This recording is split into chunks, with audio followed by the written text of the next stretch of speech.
एक शाम प्राची टीवी पर सीरियल देख रही होती है। तभी उसकी सास वहाँ आती है। अरे सीरियल में तो ऐसे मग्न है जैसे आज रात का खाना पड़ोसी आकर बनाएंगे। मुझे पता ही नहीं था आपने अपने बेटे की शादी पड़ोस में भी की हुई है। हैं? मतलब? मतलब इस घर में सारा काम बहू ही करती है, आप तो सिर्फ खर्राटे मारती हैं। अच्छा जी, फिलहाल तो तुम आराम फरमा रही हो, चलो जाओ, ये मेरे टीवी देखने का समय है। आहा, इसीलिए मुझे भगाया जा रहा है। सॉरी, अब तो बिल्कुल नहीं जाऊंगी। प्राची की इस बात पर दोनों सास बहू के बीच टीवी रिमोट के पीछे बच्चों जैसे छीना झपटी शुरू हो जाती है, जिसके बीच श्लोक भी काम से घर वापस आ जाता है। आज मेरी चूहे बिल्ली की जोड़ी किस बात पर झगड़ रही है? अरे तेरे बीवी मुझे टीवी ही नहीं देखने दे रही। अरे तुम्हारी मम्मी मुझे खाना बनाने के लिए फोर्स कर रही है। अरे वाह, ऐसे बेतुके रीजन पर तो बच्चे भी झगड़ा नहीं करते। अरे मुझे कुछ मत बोल, सब इसने ही शुरू किया है। हाँ हाँ, जैसे आप तो बहुत दूध की धूली है ना। अरे बस, दोनों चुप। प्राची जाओ, खाने की तैयारी करो। और माँ तो छोड़ो, तुम्हें क्या बोलूं, शांति से अपना सीरियल देखो, मुझे दोबारा लड़ने की आवाज सुनाई नहीं देनी चाहिए। ऐसा बोलकर श्लोक वहाँ से चला जाता है, जिसके पीछे पीछे प्राची भी कुछ न कुछ बड़बड़ाते हुए रसोई में चली जाती है। हाँ हाँ, सासू जी को तो कुछ बोलेंगे ही नहीं, बस मुझ पर ही हुक्म चलता है, खाना बनाओ, जैसे मैं इनके घर में खाना बनाने के लिए आई हूँ। इसी तरह शाम बीतती है और रात को श्लोक और प्राची की सास खाना खाकर सोने चले जाते हैं, लेकिन प्राची गुस्से में कुछ खाए बिना काम में ही लगी रहती है। इस घर में किसी को घंटा फिक्र नहीं पड़ता, मैं खाऊं या भूखी रहूं। प्राची कुछ देर के लिए रसोई से बाहर जाती है और जैसे ही वापस आती है तो वहाँ दूध का भरा ग्लास देखकर हैरान रह जाती है।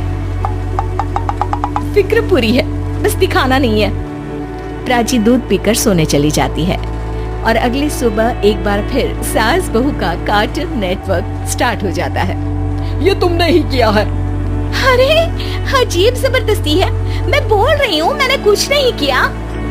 दोनों ने मिलकर पूरे घर को पागल खाना बनाया हुआ है। यहाँ कोई नॉर्मल इंसान तो रह ही नहीं सकता, इसीलिए अब पड़ोसी क्या रिश्तेदार भी घर आने से कतराते हैं। और सुन बेटे, तू भी चंगा, तेरी माँ भी चंगी, तेरी बीवी भी चंगी, रिश्तेदार। हाँ जी, आपको नहीं पता क्या, गंगाधर ही शक्तिमान है, रिश्तेदार ही। हाँ हाँ, बस समझ गया। कभी जानवरों जैसे लड़ेंगी तो कभी जुगलबंदी करेंगी। भाई मैं आप दोनों के बीच में नहीं फंसना चाहता। सास बहू की इस मनमौजी जोड़ी से परेशान होकर श्लोक अपना सिर खुजलाता वहाँ से चला जाता है। चलो अब मैं भी कीर्तन में जा रही हूँ। इस पर जैसे ही सास कमरे में अपना पर्स लेने जाती है तो वहाँ नाश्ते की प्लेट रखी देख मुस्कुराने लगती है और नाश्ता करके घर से बाहर निकलते हुए कुछ पैसे टेबल पर रख जाती है, जिसके कुछ देर बाद सिलेंडर वाला घर आता है। ओ मोरी मैया, मैं सिलेंडर के बारे में तो बिल्कुल भूल ही गई थी। घर खर्च के सारे पैसे भी मम्मी के पास है और श्लोक से बोला तो उल्टा 4 बात सुनाएंगे। प्राची ये सोच ही रही होती है कि अचानक उसका चेहरा चमक उठता है और वो घर में आकर इधर उधर देखने लगती है। तभी उसकी नजर टेबल पर रखे पैसों पर पड़ती है, जिन्हें वो सिलेंडर वाले को दे देती है। ये सब श्लोक देख लेता है। अच्छा बेटे, इतना बड़ा घोटाला, सबके सामने मैं तेरी दुश्मन और पीठ पीछे तेरी मेरी यारी। इस पर श्लोक एक प्लान बनाता है और शाम को सब एक साथ बैठे होने पर बोलने लगता है। माँ, तुम दोनों की बहुत लड़ाई होती है, इसलिए मैं सोच रहा हूँ कि प्राची को उसके घर छोड़ाऊं, इससे वो भी खुश रहेगी और तुम भी। अचानक श्लोक की ये बात सुनकर सास बहू शौक से उसकी तरफ देखती है। अरे ऐसे कैसे घर छोड़ाओगे, मुझे कहीं नहीं जाना। अरे तुमने बोला नहीं पर मैंने सुन लिया, तुम्हें मम्मी के साथ रहना अच्छा नहीं लगता, मुझे पता है।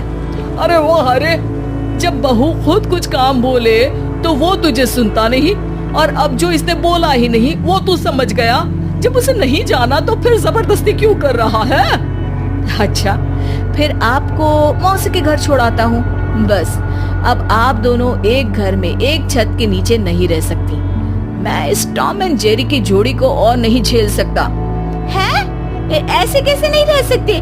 तुम्हें इतनी दिक्कत है तो तुम्हारा बोरिया बिस्तर पैक कर देती हूँ, लेकिन मम्मी जी कहीं नहीं जाएंगी।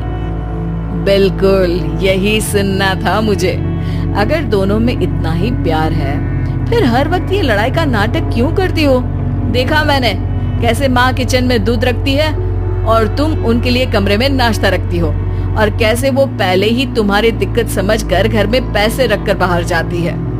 अरे भाई, इतना ड्रामा तो डेली सोप में भी नहीं होता जितना तुम दोनों ने इस घर में फैलाया हुआ है।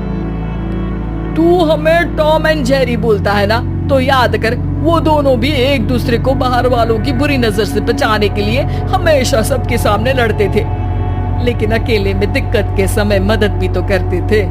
बस हमारा रिश्ता भी कुछ ऐसा ही है। और वैसे भी अगर सास बहू में तू मैं नहीं होती तो दुनिया वालों को कहानियां कैसे मिलेंगी?